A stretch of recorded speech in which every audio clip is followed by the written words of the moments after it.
दोस्तों बन्नी कच्छ ऐं सिंध जी सरहद ते फहिरियल हिकिड़ो अहिड़ो इलाइक़ो आहे जेको तक़रीबन 2500 स्क्वायर किलोमीटरनि में फैलियल आहे ऐं जिते तक़रीबन 52 ॻोठ आहिनि ऐं हुते जेके माण्हू रहंदा आहिनि उहे सभु सिंधी अॼु बि सिंधी ॻाल्हाईंदा आहिनि।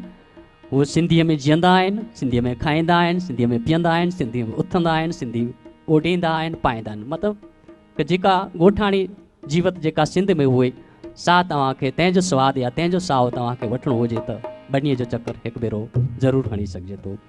बनीअ में अञा बि छा साईं कचहरियुनि में ॻायो वञे थो, सचल साईं कचहरियुनि में ॻायो वञे थो। बनीअ में अञा बि उहे गुजारतूं आहिनि, उहे मच कचहरियूं आहिनि, उहे पहाका आहिनि, उहे चवणियूं आहिनि।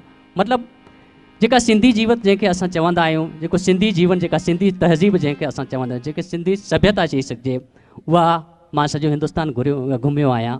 जिते जिते बि मां वियो आहियां उते असां महफ़िलुनि वग़ैरह में त सिंधी ॻाल्हाइण जी कोशिशि कंदा आहियूं, पर जिन जिन जे घरनि में मां अक्सर बेशितर जिन घरनि में मां वियो आहियां हुते हू पंहिंजे ॿारनि सां हिंदीअ में ॻाल्हाईंदा आहिनि या अंग्रेज़ीअ में ॻाल्हाईंदा आहिनि। पोइ बि असीं रड़ियूं वाका कंदा आहियूं त असांजी सिंधी मरंदी पई थी वञे, असांजी सिंधी घटिजंदी पई थी वञे।